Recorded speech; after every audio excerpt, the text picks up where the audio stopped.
não tenham vivido há milhões de anos, mas há apenas alguns milhares de anos. E se descobríssemos que as leis naturais, o elemento que une a moldura da teoria evolucionária, não podem explicar tudo sobre a história da Terra, seríamos então forçados a pensar num outro modelo para a história da Terra. Modelo este que reconheceria a possibilidade de que os indícios de mudanças geológicas no passado tenham sido bem maiores do que os observados hoje. Em tal cenário, seria necessário muito menos tempo para que vários fenômenos geológicos ocorressem.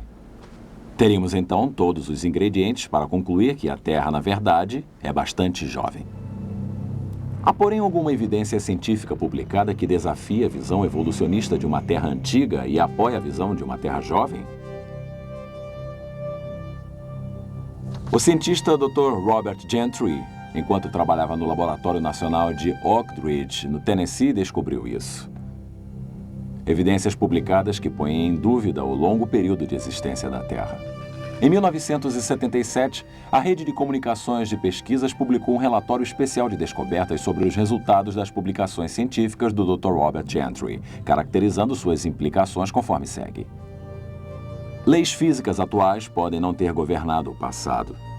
As rochas da crosta primordial da Terra, ao invés de um resfriamento e solidificação ao longo de milhões de anos, se cristalizaram quase que instantaneamente. Algumas formações geológicas consideradas como possuindo 100 milhões de anos, na realidade, possuem apenas alguns milhares de anos de idade. Admitam tais proposições e qualquer pesquisador irá lhes dizer que toda a estrutura da história das ciências naturais se dissolveria inteiramente. Poucas certezas iriam permanecer. Porém, tais possibilidades e outras igualmente desafiadoras foram sugeridas numa série surpreendente de trabalhos publicados ao longo dos últimos anos em jornais científicos renomados, no Nature, Science e no Anual de Ciência Nuclear, dentre outros. Da Rede de Comunicações de Pesquisas, Relatório de Descobertas, 1977. Parte do trabalho referido pelo Dr. Robert Gentry nessa citação foi feito com madeira carbonizada de um local conhecido como o Platô do Colorado, uma ampla região geográfica que abrange partes do Colorado, do Utah, do Arizona e do Novo México. Utilizando o microscópio e equipamentos de laboratório mais avançados, ele analisou os espécimes de madeira carbonizada relativamente a vários tipos de radioatividade. Seus resultados nos ajudam a entender quanto tempo o carvão leva para se formar, a idade do carvão e a idade da própria Terra.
O carvão, uma das grandes fontes de energia da Terra. Antes que possamos responder à pergunta relativa à idade do carvão e o tempo de sua formação, precisamos responder à pergunta: de onde vem o carvão? Aqui nessa mina de carvão em Price, Utah, temos a resposta. Aqui temos um tronco praticamente todo transformado em carvão. Há milhares de troncos assim nessa mina e em outras minas por aqui na região de Price. Este fato nos revela que se houver as condições corretas de pressão, de temperatura, de umidade e de tempo, essa madeira e outras vegetações irão se transformar em carvão. A pergunta seria: quanto tempo levou para que isso acontecesse? Robert Gentry e seu filho David, parceiro no trabalho de seu pai, exploraram a questão juntos. Para respondermos a essa pergunta, precisamos observar espécimes de madeira carbonizada de minas de urânio, ao invés de madeiras carbonizadas, como este tronco de uma das minas de carvão daqui, na região de Price, Utah. Esta amostra de um tronco de madeira carbonizada foi obtida em La Salle, Utah, de uma mina de urânio. Sua idade geológica presumível estaria em torno de 140 milhões de anos. Esta amostra de madeira carbonizada vem de uma mina de urânio numa região da montanha Temple, aqui em Utah. Sua idade presumível também é 140 milhões de anos. Porém, olhem como esta amostra se parece com esta outra de madeira. São praticamente idênticas. É interessante notar que esta outra amostra de madeira é derivada de uma madeira nova como esta, de algumas semanas atrás. Esta semelhança suscita uma importante questão. Seria realmente verdade que este pedaço de madeira carbonizada de La Salle, Utah, e essa madeira da montanha Temple, em Utah, tenham realmente 140 milhões de anos a mais do que esta amostra de madeira que David e eu recentemente obtivemos em uma de nossas experiências? Na verdade, não. Nestas e em outras amostras de madeira carbonizada de minas de urânio, há evidências surpreendentes que nos contam uma história um pouco diferente. Para observar tal evidência, é necessário que a amostra de madeira carbonizada seja montada em epóxi e então cortada e colocada em slides de vidro para observação no microscópio. No microscópio, podemos observar que essa coloração é produzida por partículas radioativas ejetadas de pequenos centros. Alguns são circulares e outros são elípticos, como podemos ver nessas fotografias. Estes halos circulares e elípticos necessitam uma sequência especial de eventos para serem formados. Na verdade, tão especial que eles destroem completamente a ideia sobre a idade antiga do carvão e, ao invés disso, apontam para a formação recente do carvão em termos geológicos. Para explicar os halos, é necessário que, numa determinada era, troncos saturados de água tenham sido enterrados no que atualmente são consideradas várias formações geológicas diferentes: o período Eoceno, Jurássico e Triássico. Mais tarde, soluções de urânio infiltraram os troncos saturados de água, e produtos decompostos do urânio, radioatividade, foram se alojar em pequenos locais em cada um desses troncos. Essa radioatividade se decompôs durante os próximos meses, até uns 6 meses, injetando partículas e produzindo regiões circulares danificadas de radiação, halos ao redor desses pequeninos pontos. Num corte transversal, eles parecem ser circulares. Eles foram formados pela decomposição do polônio circundante derivado da decomposição do urânio. Então houve uma compressão. Algo exerceu pressão na parte superior de todas essas formações. Os troncos foram comprimidos, e quando os troncos foram comprimidos, os halos foram comprimidos. Isso nos leva a um ponto importante. Nós sabemos que os troncos não se transformaram em carvão no momento em que houve a compressão. Aqui temos um pedaço de carvão. O carvão não é passível de ser comprimido, ele se esfacela, como facilmente podem observar.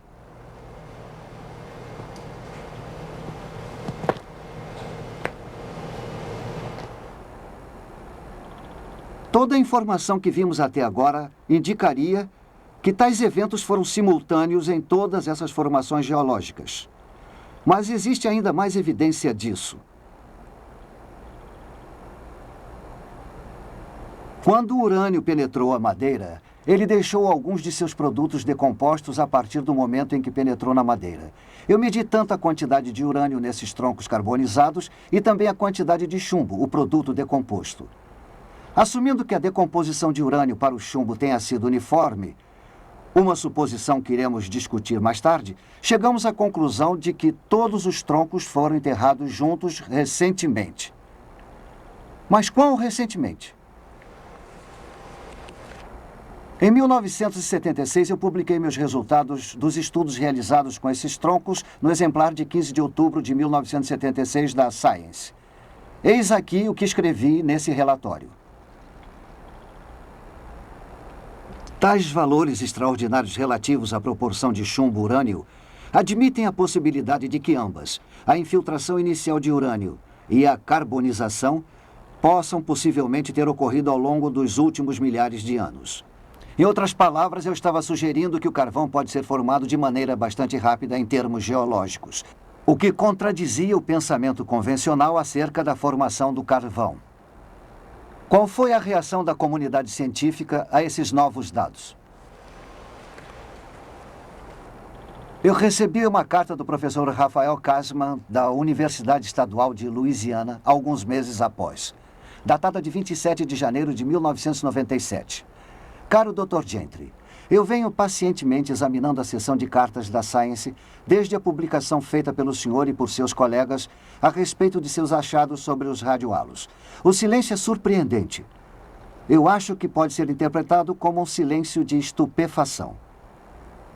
Seus resultados não apenas irão perturbar enormemente o engenheiro, porém seu impacto sobre a ciência da geologia, possivelmente modificando as visões aceitas relativas à duração das eras geológicas, será sentido durante muitos anos. Sinceramente, Rafael G. Kasman. Logo após, o professor Kasman organizou um simpósio. Ele se intitulava Já Era Tempo, 4 bilhões e meio de anos? Teria a Terra mesmo 4 bilhões e meio de anos? Quando os resultados do simpósio foram relatados e publicados no exemplar de setembro de 1978 do GeoTimes, eis aqui o que ele dizia. Apesar dos depósitos de onde a madeira carbonizada tenha sido obtida sejam considerados como sendo pelo menos da era Cretácea e possivelmente das eras Jurássicas e Triássicas, a proporção entre o urânio 238 e o chumbo 206 deveriam ser baixas. Ao invés disso, foram encontrados halos com proporções de urânio-chumbo que variavam desde cerca de 2.200 até acima de 64.000. Se as proporções de isótopos forem usadas como base para o estabelecimento da idade geológica, então as idades atualmente aceitas podem estar elevadas a um fator de 10.000, admitindo a possibilidade de que as idades da formação devam ser medidas em milênios. Traduzindo, isso significa vários milhares de anos para a formação do carvão e todas as formações geológicas. Tal afirmação permaneceu intacta e não foi refutada pela literatura científica desde sua publicação em 1976. E podemos, portanto, tirar mais conclusões a respeito dos dados.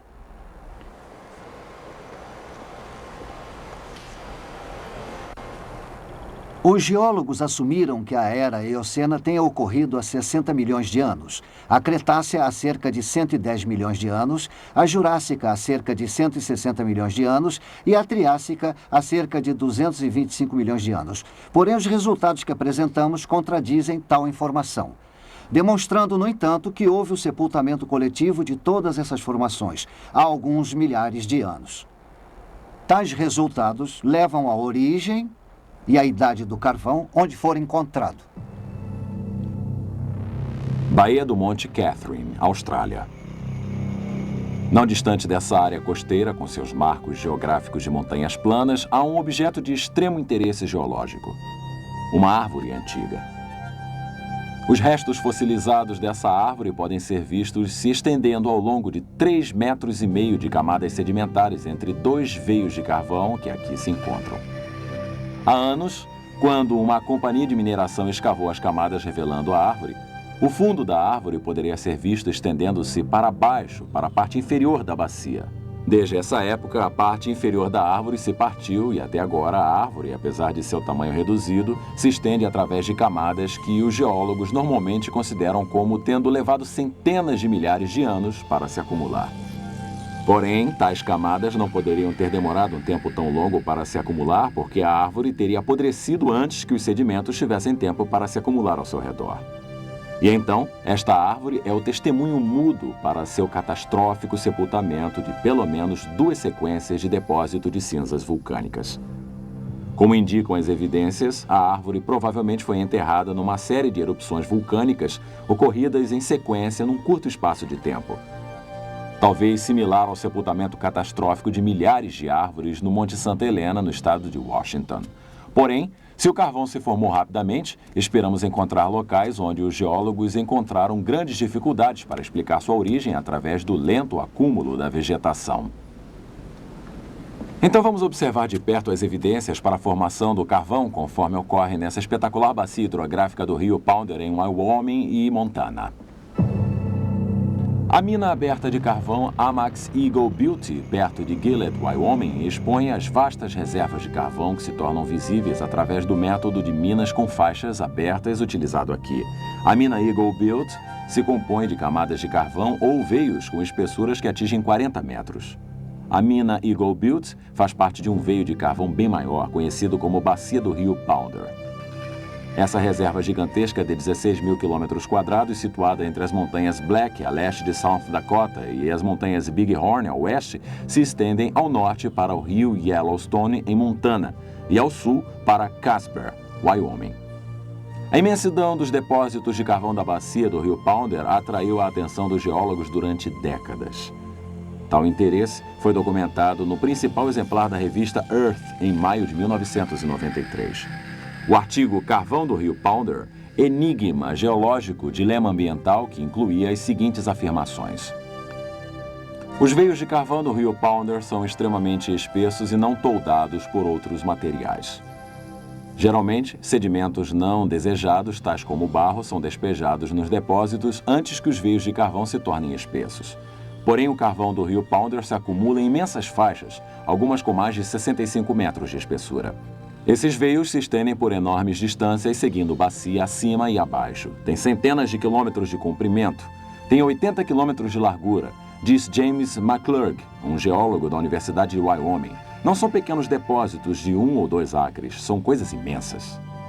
McClurg, que estudou a bacia por mais de uma década, diz que não há outro lugar no mundo que tenha tantos veios com 15 ou mais metros de espessura.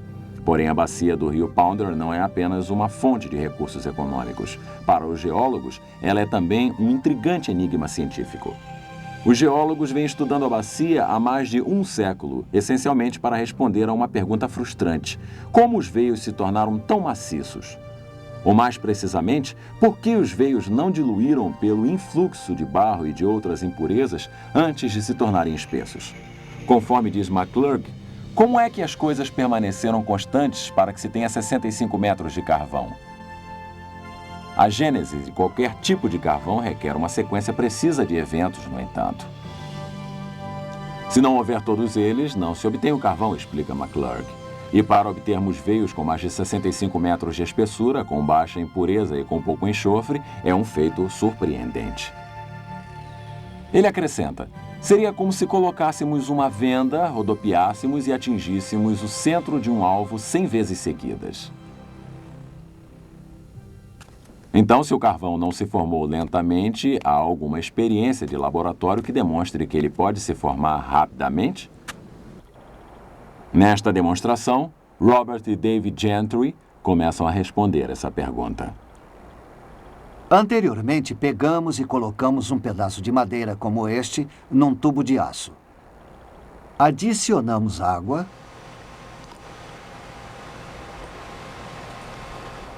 Então lacramos. O próximo passo é colocá-lo no forno a uma temperatura de 165 graus centígrados por 2 semanas. E agora estamos prontos para examinar os resultados dessa experiência.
Como podemos observar, esta madeira está agora mais escura em sua coloração. Também está mais macia.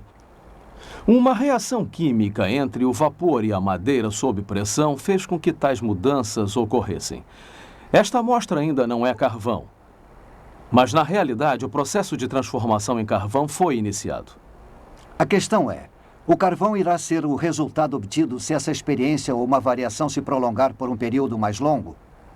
Os cientistas do laboratório Argonne responderam a essa pergunta através de uma série de experiências realizadas na década de 80.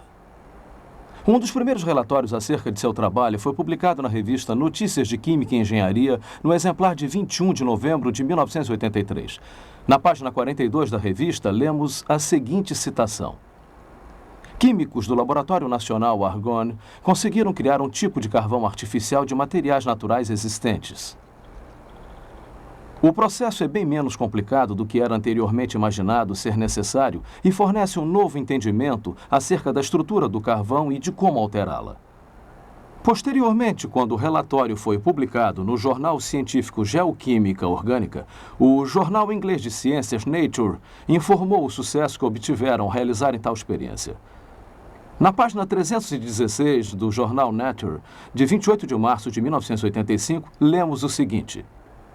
Winans e seus colegas do Laboratório Nacional Argonne levaram menos de um ano para preparar um carvão sintético inteiramente caracterizado.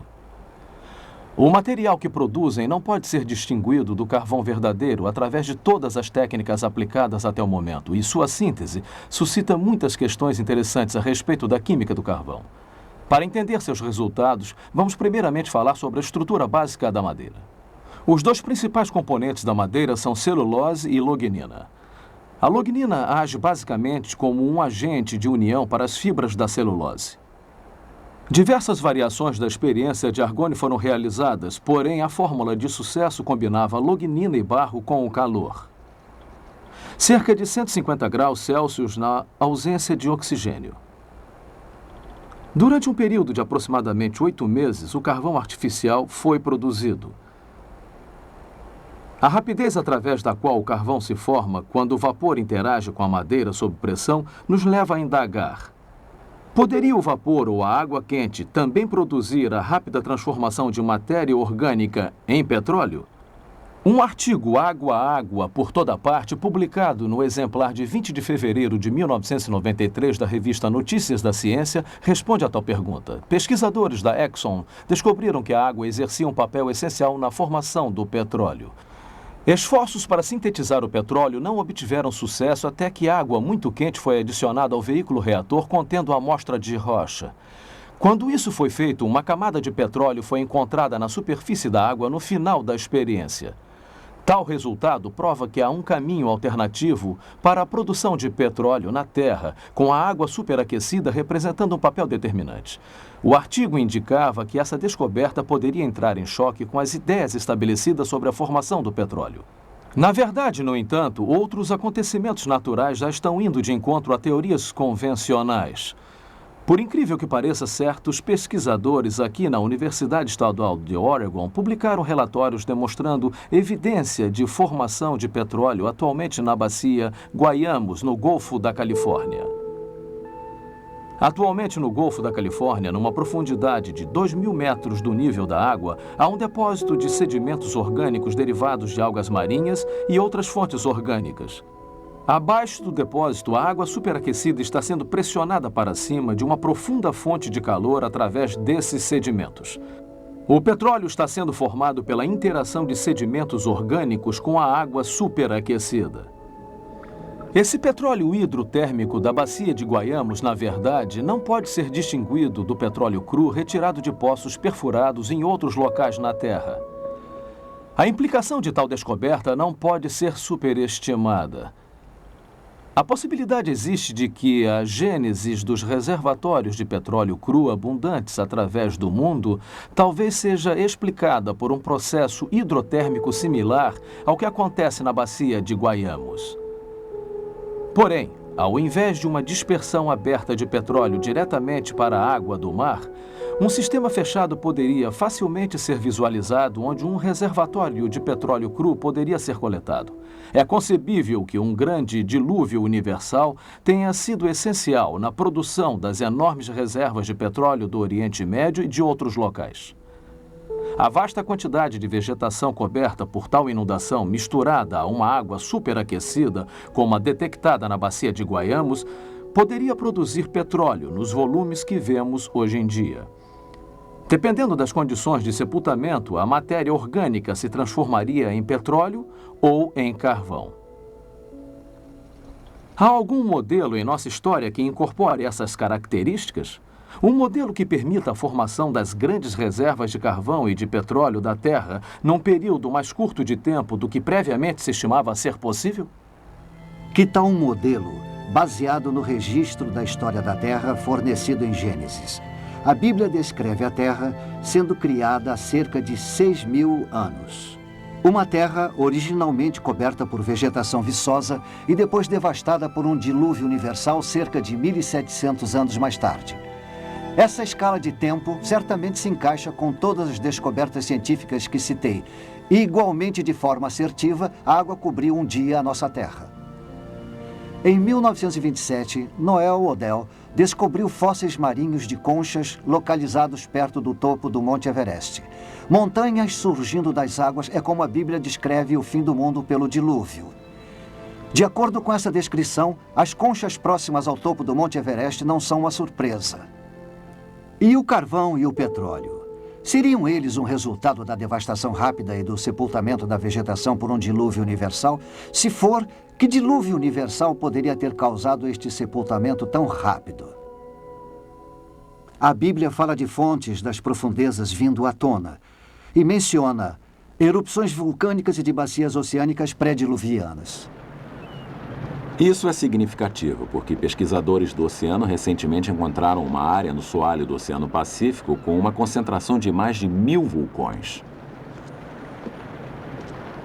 O tamanho dessa área é aproximadamente o mesmo do estado de Washington. Pesquisas adicionais do soalho marinho podem fundamentar ainda mais tais descobertas. A probabilidade de uma maciça atividade vulcânica durante o dilúvio bíblico nos leva a pensar numa das mais famosas erupções vulcânicas dos tempos modernos. No dia 18 de maio de 1980, um gigantesco desabamento de terra na face norte do Monte Santa Helena, no estado de Washington, foi acompanhado de uma explosão equivalente a 20 milhões de toneladas de TNT.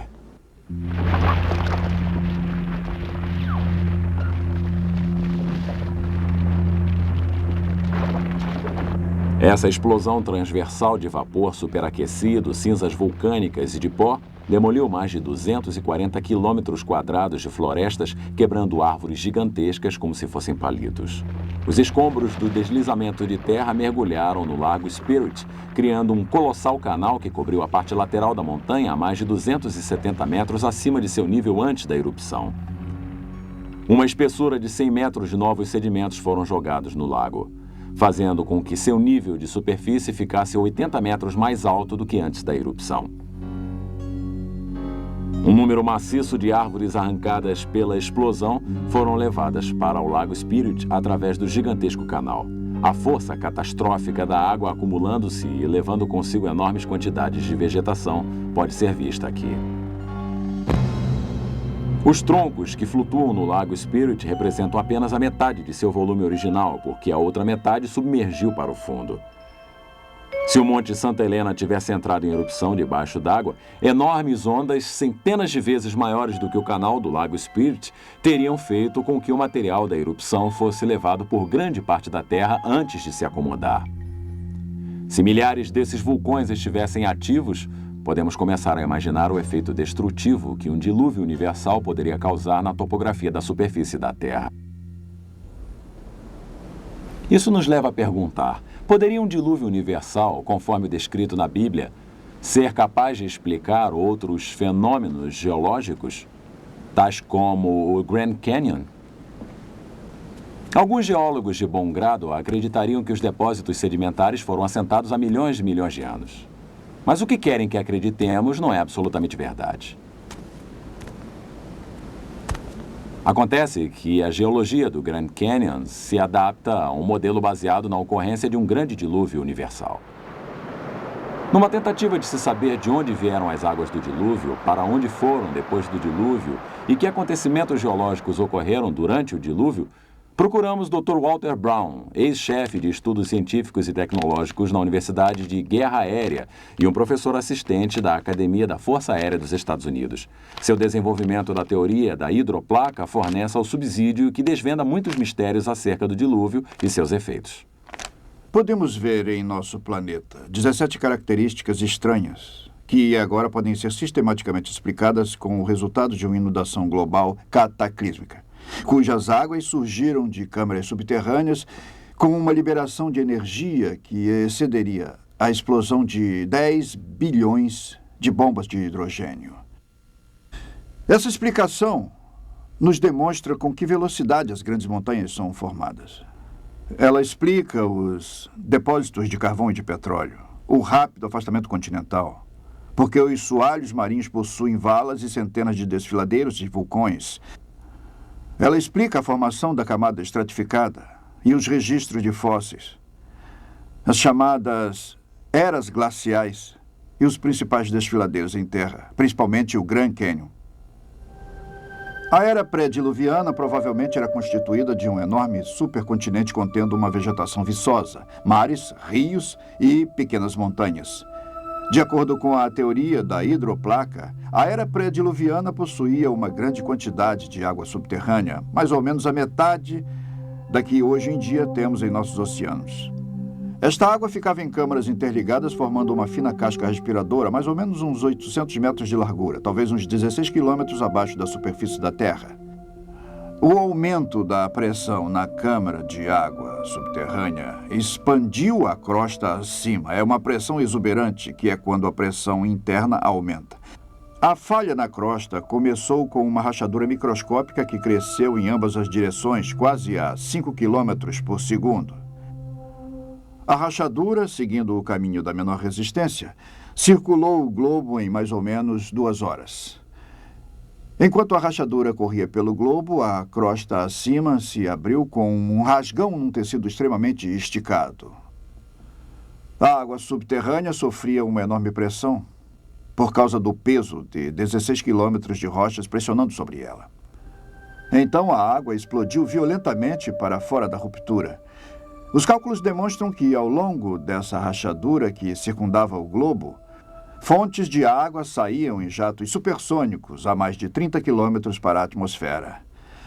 O borrifo dessas enormes fontes ocasionou chuvas torrenciais como a Terra jamais havia sofrido, tanto anterior como posteriormente. A Bíblia afirma que todas as fontes das grandes profundezas surgiram num só dia.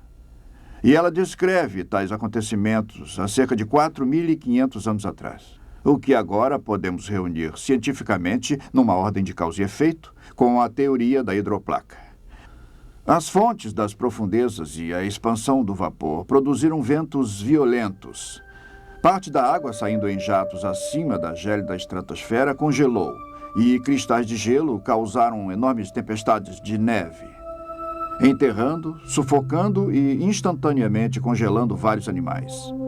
As fontes de alta pressão causaram erosão na rocha em ambos os lados da fenda e até mesmo através dos conteúdos lamacentos de muitos mares no período pré-diluviano, enormes volumes de sedimentos se espalharam através dessa água lamacenta por toda a Terra. Os sedimentos foram ficando retidos, enterrando plantas e animais, formando os registros de fósseis. A vegetação levada pela inundação seguiu para regiões onde se acumulou e se decompôs em carvão e em petróleo através de processos que podemos repetir hoje em laboratório. Experiências demonstram que, à medida que a erosão alargava a fenda, sua largura se tornou tão grande que as rochas, pressionadas embaixo da câmara subterrânea, se ergueram, dando origem à cordilheira oceânica que se estende ao longo da Terra como a costura de uma bola de beisebol. As placas continentais, as hidroplacas, ainda com água lubrificante abaixo delas, escorregaram para baixo, afastando-se da cordilheira atlântica que surgia. Depois que as maciças placas continentais lentamente desaceleradas atingiam velocidade de cerca de 60 km por hora. Chegaram até locais de resistência, se comprimiram e se enrugaram, e se tornaram mais espessas e se curvaram.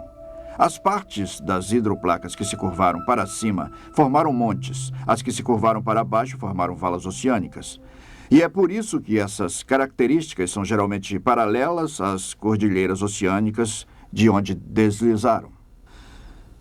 As hidroplacas, ao deslizarem, afastando-se das cordilheiras oceânicas, abriram profundas bacias oceânicas, para onde as águas inundadas se represaram. Toda a bacia continental reteve naturalmente a água, formando vários lagos. Cada lago, formado por chuvas ou por águas drenadas de elevações maiores, derramou sobre sua margem na parte mais baixa de sua margem, ocasionando a erosão de um pequeno entalhe na margem, permitindo que mais água fluísse pelo entalhe com maior rapidez, fazendo os depósitos sedimentares ficarem mais profundos. Esse processo acelerou e fez com que toda a água do lago fosse jogada num deslizamento muito profundo, formando um desfiladeiro. O maior deles foi o Grand Canyon. A nordeste do Grand Canyon havia um enorme lago que eu identifiquei pelo nome de Grand Lake. Seu despejo liberou mais água do que todos os 5 grandes lagos reunidos. O Grand Lake derramou sobre a sua margem, causando erosão em sua represa, 30 quilômetros a sul de Page, Arizona, catastroficamente formando o Grand Canyon num período de poucas semanas. O assentamento acelerado de depósitos de inundação através da ação da maré significa que houve pouco tempo para que a erosão ocorresse entre camadas sucessivas. Na escala de tempo longo, defendida pela teoria evolutiva, deveria haver considerável evidência encontrada relativamente à erosão e ao preenchimento através de formações geológicas sucessivas durante os eventos atmosféricos ocorridos ao longo de milhões de anos. As camadas geológicas do Grand Canyon são notáveis por demonstrar pouca ou nenhuma evidência de erosão entre as diferentes camadas. Ao invés disso, vemos formação de camadas do tipo panqueca, o que é bastante consistente com o rápido depósito vislumbrado pelo modelo do dilúvio. A erosão não ocorreu até que todas as camadas houvessem sido depositadas. Mas com que velocidade poderia o próprio desfiladeiro ter sofrido uma erosão? Assentamentos recentemente depositados mostram que ainda não endureceram totalmente a rocha, o que permite supor que a erosão do desfiladeiro possa ter ocorrido de maneira bem mais fácil do que se tivesse endurecido a rocha, como a teoria evolutiva presumiu. No entanto, sob as condições certas, a água pode abrir seu caminho através das rochas mais duras, tais como os granitos no fundo do Grand Canyon. Tais condições envolvem a cavitação. Cavitação é o processo de pulverização da rocha associado com fluxo de águas maior do que 30 metros por segundo. À medida que a água flui através das formações irregulares até o canal do leito rochoso, bolhas de vácuo são produzidas, provocando golpes na superfície do leito rochoso, literalmente convertendo as rochas em pó. Um exemplo moderno da rápida erosão do leito rochoso através da cavitação nos vem da represa Glen Canyon, no Rio Colorado, pouco acima do Grand Canyon. O excesso de neve vindo da alta região da parte superior da bacia do Colorado no final da primavera de 1983 ocasionou um vazamento excessivo que despejou águas no Lago Powell, a velocidade de até 50 mil metros cúbicos por segundo. Esse despejo acelerado ameaçou inundar a represa Glen Canyon. Para controlar esse acúmulo de despejo de água, a hidroelétrica funcionou a toda capacidade, liberando 9 mil metros cúbicos de água por segundo através de suas turbinas. E então os escoadouros foram abertos para liberar mais 5 mil metros cúbicos por segundo. Isso ainda não foi o suficiente. A situação de emergência exigiu que os engenheiros arriscassem os danos causados pela utilização do túnel de escoamento e, em 15 de junho, o túnel de escoamento de 13 mil metros de diâmetro foi aberto para fazer escoar mais 4 mil metros cúbicos de água por segundo, o que foi então elevado para 6 mil metros cúbicos por segundo. Então, no dia 28 de junho, o fluxo foi aumentado para 10 mil metros cúbicos por segundo. A essa altura, a água que saía pelo túnel se tornou mais violenta e vibrações notórias no solo, como terremotos, foram sentidos pelos engenheiros. Grandes blocos de concreto e pedras do rio foram arremessados pelo túnel de 13 metros de diâmetro. Após o fechamento do túnel de escoamento, a equipe de pesquisa descobriu extensos danos causados por cavitação. A forração de reforço do túnel, feita com concreto com 1 metro de espessura, fora penetrada formando enormes valas. Numa junção onde o túnel jorra para fora, um buraco com 10 metros de profundidade, 50 metros de extensão e 13 metros de largura foi feito na forração, chegando até o leito composto de areia vermelha e de pedras. Para encher tal buraco, foram necessários 20 mil metros cúbicos de concreto. O processo de reparo do enorme buraco demonstra a vasta extensão dos danos. A velocidade da erosão no tubo de escoamento da represa de Glen Canyon ocorreu com grande rapidez durante o período em que a água de cor avermelhada apareceu e vibrações do solo foram ocasionadas. É possível que a cavitação estivesse pulverizando concreto, aço e areia proveniente de pedras a velocidade de 330 metros cúbicos por segundo durante o período de pico da erosão. Os efeitos destruidores da cavitação na represa de Glen Canyon nos demonstra que o Grand Canyon pode ter sofrido uma erosão bastante rápida através da liberação súbita de um enorme volume d'água acima do desfiladeiro. Mas de onde teria vindo a água e o que ocasionou sua liberação repentina? Os estudos do Dr. Brown sobre o Grand Canyon fornecem uma das melhores respostas. A maioria das pessoas aprende que o poderoso Rio Colorado esculpiu o Grand Canyon há milhões de anos. Porém, se as pessoas pudessem estudar o Grand Canyon de um avião, elas poderiam ver sua imensidão e o quão pequeno aquele rio realmente é em relação ao próprio Canyon. Não existe rio na Terra que possa esculpir esse enorme buraco no solo, mesmo que ao longo de bilhões de anos. Se o Rio Colorado esculpiu o Grand Canyon, a primeira pergunta que devemos fazer seria: onde os sedimentos que sofreram erosão terminaram? Deveria haver um delta de rio muito grande no final do Rio Colorado. Não existe. Além do mais, os geólogos não conseguem localizar nenhum delta de rio perto dessa região do mundo. Então, precisamos nos perguntar onde foram parar os sedimentos. Em vários locais dessa plataforma que está diante do Grand Canyon, há pequenas montanhas ou picos. Suas camadas nos revelam uma história fascinante. As camadas se alinham umas com as outras, então, obviamente, elas um dia estiveram ligadas. Algo deve ter surgido e retirado uma camada de vários metros de espessura de um material menos rígido, que estava onde estamos agora. Então, temos que explicar onde foram parar não só os detritos do interior, o vasto desfiladeiro de 320 quilômetros, porém também onde foram parar os milhares de metros de sedimentos que um dia estiveram acima de onde estamos agora e se espalharam por dezenas de milhares de quilômetros quadrados. Esta formação em especial, chamada de Red Butte, não apenas possui algumas dessas camadas horizontais, mas existe outra revelação em seu topo.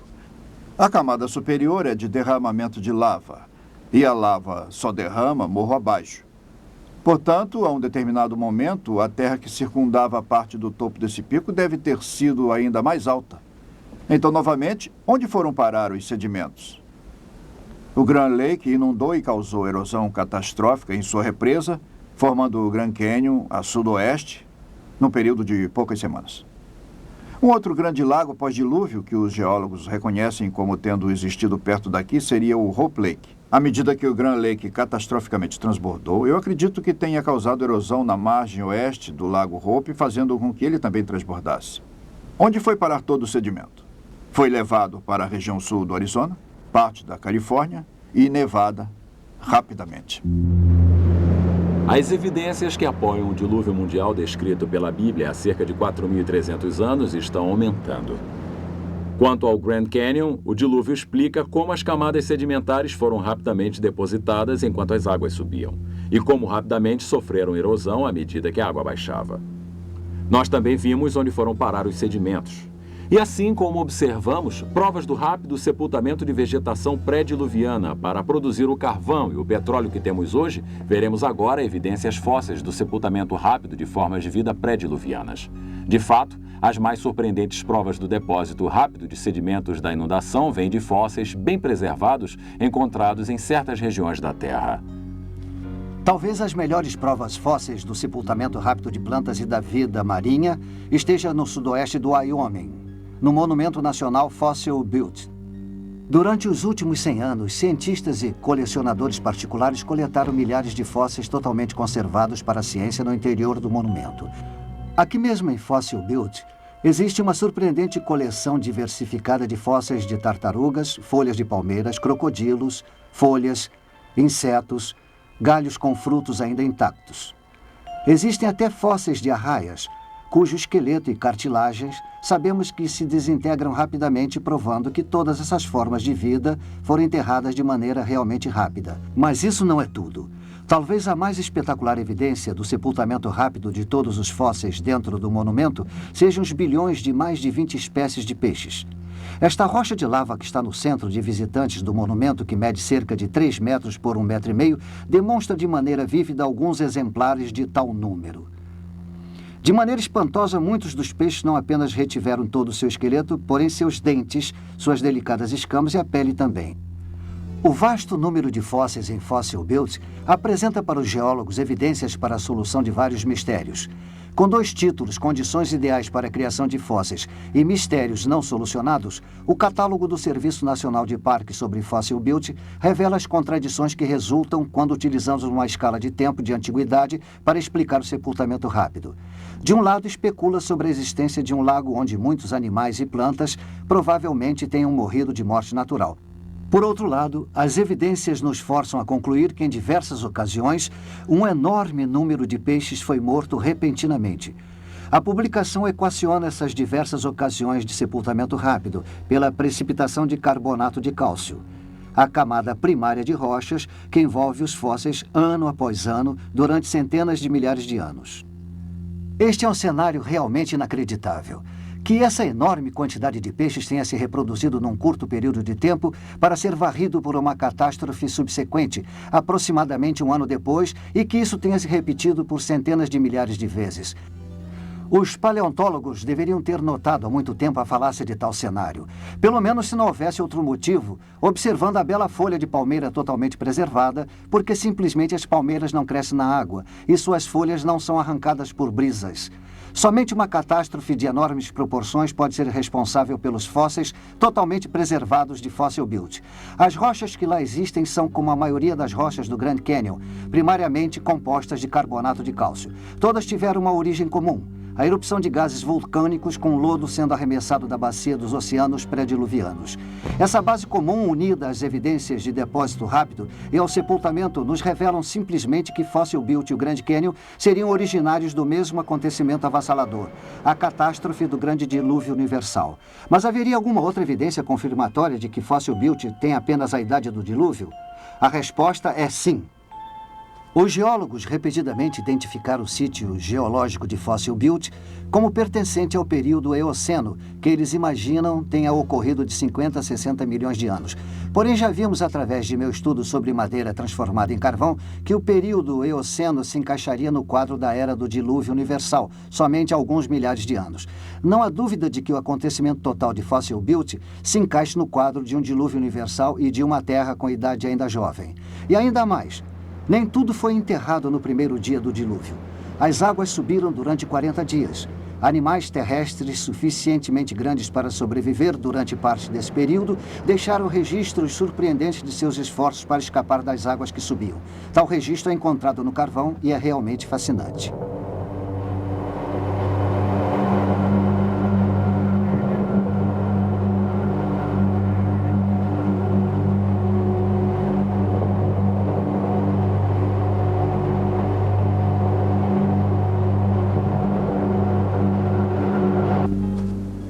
Pegadas de dinossauros no carvão? Impressionante, extraordinário. Como foram parar aí? Obviamente, no passado, havia uma enorme bacia de vegetação nesta área. Os dinossauros andavam por essa vegetação antes que se transformasse em carvão. Mas há quanto tempo foi isso?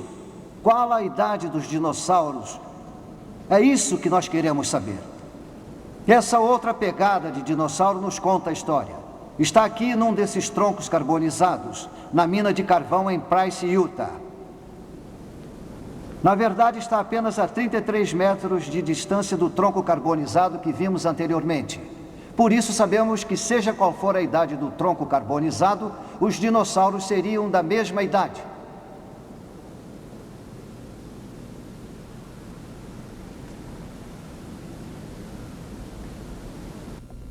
Na mina de carvão, nós vimos 2 pegadas de dinossauros. Seriam elas as 2 únicas pegadas aqui nas minas de carvão da região leste de Utah? Claro que não. Aqui, no Museu Pré-Histórico da Universidade de Utah do Leste, vejam o que foi retirado dessas minas de carvão. Olhem só quantas pegadas de dinossauros, de diferentes tamanhos. Algumas de dinossauros carnívoros, outras de dinossauros herbívoros. Por que estariam todos juntos? Para explicar isso, vamos dar uma olhada no mapa de fósseis de Kerr-Hair-Wurst, que diz vulcânicos com lodo sendo arremessado da bacia dos oceanos pré-diluvianos. Essa base comum, unida às evidências de depósito rápido e ao sepultamento, nos revelam simplesmente que Fossil Butte e o Grand Canyon seriam originários do mesmo acontecimento avassalador, a catástrofe do Grande Dilúvio Universal. Mas haveria alguma outra evidência confirmatória de que Fossil Butte tem apenas a idade do dilúvio? A resposta é sim. Os geólogos repetidamente identificaram o sítio geológico de Fossil Butte como pertencente ao período Eoceno, que eles imaginam tenha ocorrido de 50 a 60 milhões de anos. Porém, já vimos através de meu estudo sobre madeira transformada em carvão que o período Eoceno se encaixaria no quadro da Era do Dilúvio Universal, somente há alguns milhares de anos. Não há dúvida de que o acontecimento total de Fossil Butte se encaixe no quadro de um dilúvio universal e de uma Terra com idade ainda jovem. E ainda mais, nem tudo foi enterrado no primeiro dia do dilúvio. As águas subiram durante 40 dias. Animais terrestres suficientemente grandes para sobreviver durante parte desse período deixaram registros surpreendentes de seus esforços para escapar das águas que subiam. Tal registro é encontrado no carvão e é realmente fascinante.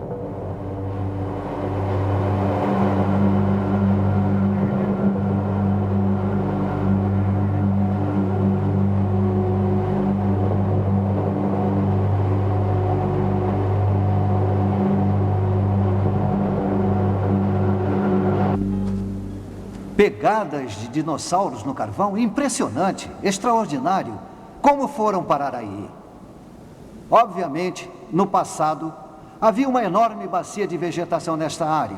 Os dinossauros andavam por essa vegetação antes que se transformasse em carvão. Mas há quanto tempo foi isso? Qual a idade dos dinossauros? É isso que nós queremos saber. Essa outra pegada de dinossauro nos conta a história. Está aqui num desses troncos carbonizados, na mina de carvão em Price, Utah. Na verdade, está apenas a 33 metros de distância do tronco carbonizado que vimos anteriormente. Por isso sabemos que, seja qual for a idade do tronco carbonizado, os dinossauros seriam da mesma idade.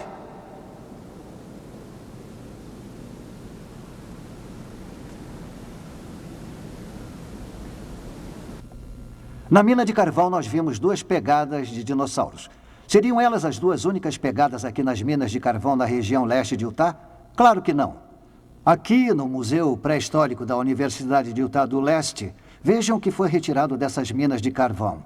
Olhem só quantas pegadas de dinossauros, de diferentes tamanhos. Algumas de dinossauros carnívoros, outras de dinossauros herbívoros. Por que estariam todos juntos? Para explicar isso, vamos dar uma olhada no mapa de fósseis de Kerr-Hair-Wurst, que diz que há pelo menos 8 tipos diferentes de pegadas nos 100 metros da superfície do teto da mina. Aqui no próprio mapa podemos ver todas as pegadas nos troncos carbonizados. De acordo com o que está escrito, os dinossauros andavam por um pântano. Estudos, porém, nos revelam que isso não pode ter sido verdade. Não existe pântano no mundo que pudesse preservar tais pegadas. Todos esses dinossauros estavam juntos por uma razão. Estavam tentando escapar das águas emergentes de um dilúvio universal. Esses quadros nos ajudam a ilustrar como as pegadas podem ter sido formadas na época do dilúvio e por que existem registradas em carvão até hoje. A era pré-diluviana era coberta de vegetação viçosa. Havia beleza por toda parte. Então veio o dilúvio. Chuvas torrenciais e a explosão das fontes das grandes profundezas fez com que a viçosa vegetação da Terra fosse arrancada e levada pelas águas do dilúvio. Tal vegetação se acumulou em grandes tapetes e posteriormente foi depositada pelas marés e pela chegada de ondas gigantescas produzidas por atividade vulcânica. Nos oceanos pré-diluvianos, cada ação da maré deixou seu depósito de sedimentos dentro ou sobre a camada de vegetação. Os dinossauros, sendo pesados, puderam sobreviver a muitas das primeiras ondas gigantescas enquanto tentavam escapar das águas. Quando as águas baixaram, os dinossauros continuaram sua busca por terrenos mais altos. Eles deixaram suas pegadas nos sedimentos que haviam sido depositados sobre a vegetação. Em certos momentos, seu grande peso fez com que suas pegadas penetrassem a camada sedimentar, chegando até ao tapete de vegetação. Tal tapete posteriormente se transformou em carvão, onde os dinossauros deixaram suas impressões originais. Aí nós encontramos um indubitável registro de suas pegadas em carvão hoje em dia. Se esses dinossauros estavam reunidos e foram afastados pelas águas emergentes do dilúvio, é de acreditar que tenham sido sepultados juntos. E, de fato, aqui, no Monumento Nacional aos Dinossauros em Vernal, Utah, podemos ver um gigantesco cemitério de fósseis de dinossauros.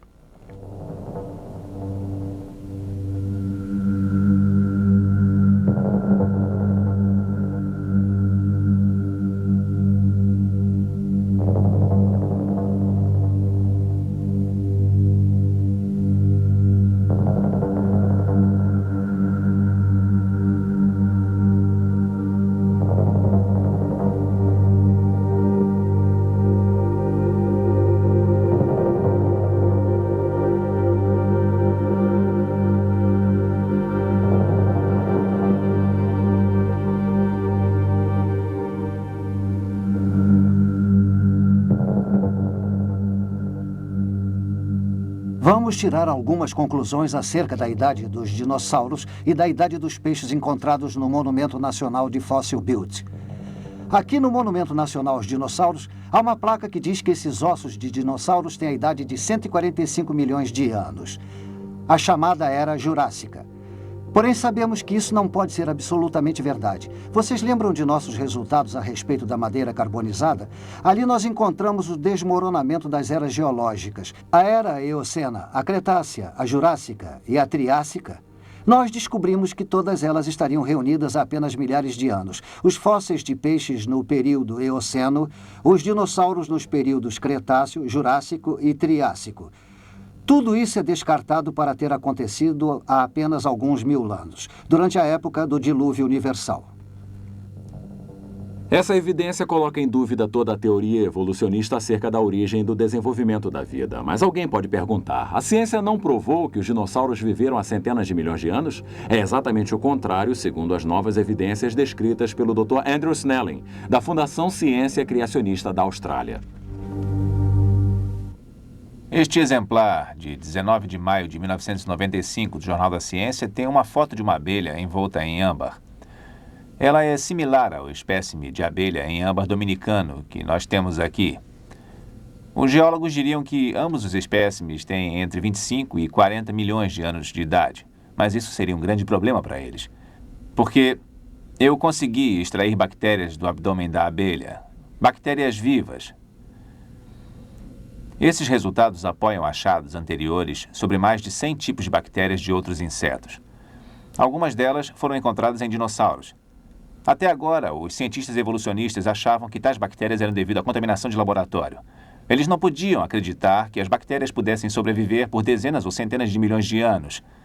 Porém, este novo resultado, obtido após 4 anos de cuidadosa análise, descarta a contaminação laboratorial. Como cientista, o motivo pelo qual eu acredito que a bactéria tenha sido encontrada na abelha, no âmbar dominicano e anteriormente em outros fósseis da mesma idade que os dinossauros, é porque eles realmente são todos bastante jovens. Este tem que ser o resultado de terem sido encapsulados e sepultados num dilúvio universal. Um dilúvio catastrófico ocorrido há vários milhares de anos.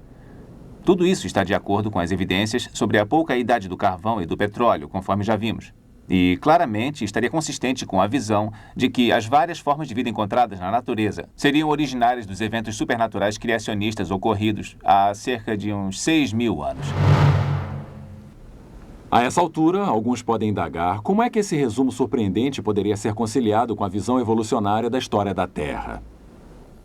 Eles podem perguntar, não sabemos através do estabelecimento da idade por radiomedição que as rochas do fundo da Terra, os granitos, foram formados repetidamente em eras em locais diferentes ao longo de bilhões de anos e eras evolutivas? E também não sabemos que, utilizando esses mesmos métodos em fósseis e em rochas sedimentares, obtemos centenas de milhões de anos de idade? A resposta é claramente evidente para as duas perguntas. Tanto granitos quanto os fósseis não possuem a idade estampada neles quando são coletados. A idade antiga medida através do método de radiação, que os cientistas têm aceito há tanto tempo, jamais foi uma prática científica. Informações científicas derivam de experiências em laboratório. O estabelecimento da idade através da radiomedição é apenas um cálculo aritmético. Ele é composto de uma medição de laboratório.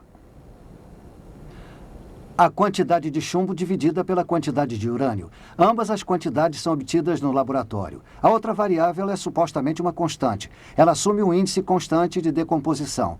A idade é então calculada como sendo o produto de tal constante vezes a razão. Só que a razão é medida em laboratório. Se esta constante aqui não for realmente uma constante, porém uma variável, então a idade não tem significado. O método de radiomedição não passa de uma ficção radiométrica. O evolucionismo assume que os granitos são formados através do resfriamento lento ao longo de bilhões de anos. O tempo de resfriamento ou a idade presumível é obtida através da medição da decomposição radioativa atual dos produtos na amostra. É assumir que eles tenham se acumulado apenas através de uma lenta decomposição radioativa constante. Porque a teoria evolutiva equaciona a idade radioativa com o tempo de resfriamento, qualquer evidência demonstrando que os granitos se formaram rapidamente, basicamente demonstra sua criação simultânea. Por conseguinte, a premissa de decomposição radioativa constante e a inferência de idade avançada são invalidadas.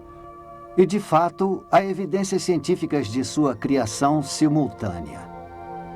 Gravados no interior dos granitos existem belas microesferas coloridas produzidas pela decomposição de um certo elemento radioativo conhecido por ter apenas uma existência efêmera. Utilizando uma analogia simples, as bolhas de Alka-Seltzer na água só podem ser retidas através de um congelamento rápido. De modo similar, o registro microscópico de elementos em veloz decomposição radioativa em granitos existe somente porque tais rochas foram instantaneamente criadas em forma sólida. Se elas fossem criadas por resfriamento lento, os vestígios radioativos teriam desaparecido no processo sem deixar qualquer registro visual.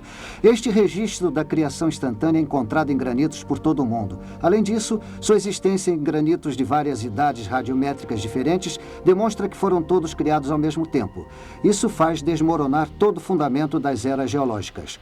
As centenas de milhões de anos de resfriamento que os geólogos achavam que eram necessários para a formação do gigantesco monolito El Capitan são reduzidos para menos de alguns minutos. Qual o impacto que tais evidências causam sobre a idade da Terra? De forma muito significativa. A criação simultânea de diversos granitos nos informa que suas diversas idades radiométricas estão erradas, que algo está errado. Anteriormente, descobrimos que havia apenas uma incerteza nos cálculos da idade radiométrica. Tal incerteza seria assumir um índice de decomposição uniforme. Agora sabemos que houve uma mudança no índice de decomposição em algum momento no passado. Minha visão é de que realmente, na época do dilúvio, houve uma ampla modificação e um aumento no índice de decomposição radiométrica. A radioatividade não pode, então, ser utilizada para estabelecimento da idade até depois do final da modificação do índice de decomposição. Qualquer esforço para utilizar a radioatividade para o estabelecimento da idade anterior a essa época certamente nos levará a um resultado errôneo. Outras evidências relativas à mudança no índice de decomposição e a respeito da pouca idade da Terra advêm de meus estudos sobre o núcleo de granitos de um sítio de escavação profunda no Novo México. Na década de 70, o Departamento de Energia perfurou uma profundidade de 4.600 metros com a finalidade de saber se poderiam extrair energia do calor existente nas profundezas da Terra. Eu retirei amostras de profundidades de 1.040 metros até os 4.600 metros. A finalidade era de extrair pequenos microscópicos zircônios, um mineral dos granitos que possui urânio. O resultado de tais investigações acerca dos zircônios foram publicados na Geophysical Research Letters em 1982. Os meios círculos laranja aqui representam os pequenos zircônios nos granitos em diferentes profundidades. O primeiro, a 1.040 metros, a uma temperatura de 105 graus centígrados, descendo até uma profundidade de 4.663 metros, a uma temperatura de 313 graus centígrados, 3 vezes o ponto de ebulição da água. Agora vamos assumir que tais zircônios estivessem preenchidos com hélio num determinado tempo. Os pontos acima dos zircônios representam a velocidade com que os zircônios perdem o hélio, nas diferentes profundidades. Obviamente, o mais aquecido com a maior profundidade irá perder o hélio com mais velocidade do que o mais alto a 1.140 metros. Após um período de tempo, esperaríamos que, de fato, o zircônio mais próximo da superfície, a 1.140 metros, ainda possuísse o maior volume de hélio em si. O outro, que se encontrava na maior profundidade, com a temperatura mais alta, teria agora a menor quantidade de hélio, bem pequena.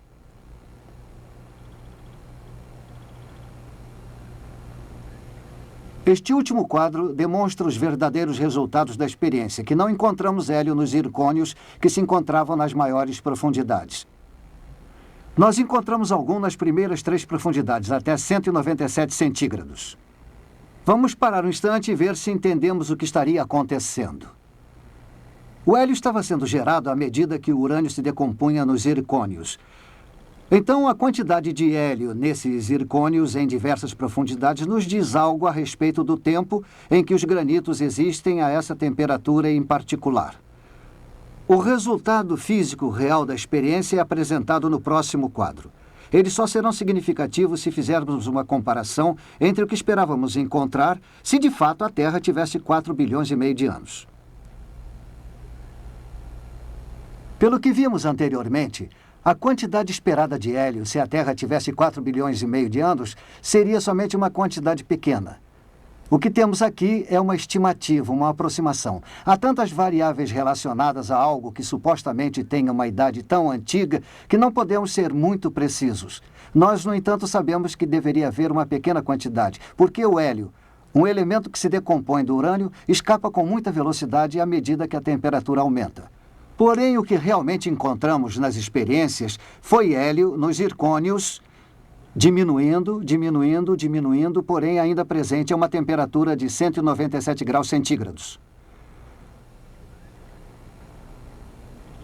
A forma com que as evidências científicas nos levaram ao desmoronamento das eras geológicas evolutivas. Existe uma tabela de tempo de criação de uma Terra jovem. As idades radiométricas dos granitos se estendendo de 80 milhões até 4 bilhões de anos. Não é válida. Esses granitos de Yosemite até as pedras base do Grand Canyon, até o Japão, até a Índia, aos granitos da Europa, Rússia e Canadá, são todos produtos de uma criação simultânea. Nós não provamos que a Terra tenha 6.000 anos de idade. Porém, encontramos evidências que são consistentes com uma idade de 6.000 anos para a Terra. E demonstramos que uma idade de vários bilhões de anos para a Terra seria cientificamente incorreta. Apresentamos apenas uma breve visão das várias linhas de evidências científicas que apontam para a verdade e a precisão do relato bíblico sobre a recente criação da Terra e o grande dilúvio. Por mais breve que tenha sido essa nossa visão, a conclusão é certa. Os vestígios radioativos em madeiras carbonizadas contestam a escala de eras geológicas a respeito da vida na Terra, que decresce de centenas de milhões de anos para apenas milhares. A ocorrência do grande dilúvio universal explica o veloz acúmulo de vegetação responsável pelas vastas reservas de carvão e de petróleo da Terra. A idade jovem do carvão e sua formação rápida em laboratório, assim como o petróleo que se forma agora na bacia de Guayamos, na costa californiana, se encaixam apenas numa idade jovem e não antiga para a Terra. Os dinossauros são fósseis enterrados em massa em cemitérios e suas pegadas no carvão são uma lembrança muda das inúteis tentativas de tais criaturas para escapar das águas emergentes de um dilúvio universal. O excesso de hélio em granitos profundos fornece evidências concretas de que as rochas da crosta terrestre são jovens. e, consequentemente, perturba de forma poderosa os conceitos de uma Terra que se desenvolve desde a antiguidade. E, finalmente, as impressões digitais da criação, também encontradas nos granitos, as mesmas rochas que a Bíblia menciona como sendo as rochas das fundações da Terra, confirmam que todas essas rochas são produto da mesma criação. Esse fato invalida a premissa básica do evolucionismo a respeito da decomposição radioativa uniforme e faz desmoronar toda a estrutura de eras evolutivas. Necessitamos concluir, portanto, que a idade de 4 bilhões e 500 milhões de anos para a Terra, atribuída pelos evolucionistas, não passa de ficção científica. Antes de vislumbrarmos essas evidências, talvez poucos acreditassem que os monolitos de granito de Yosemite fizessem parte da origem da Terra há cerca de 6.000 anos. Isso é até compreensível, em virtude de vivermos num mundo secular dominado pela crença de que a ciência apoia a visão evolucionista de uma Terra antiga.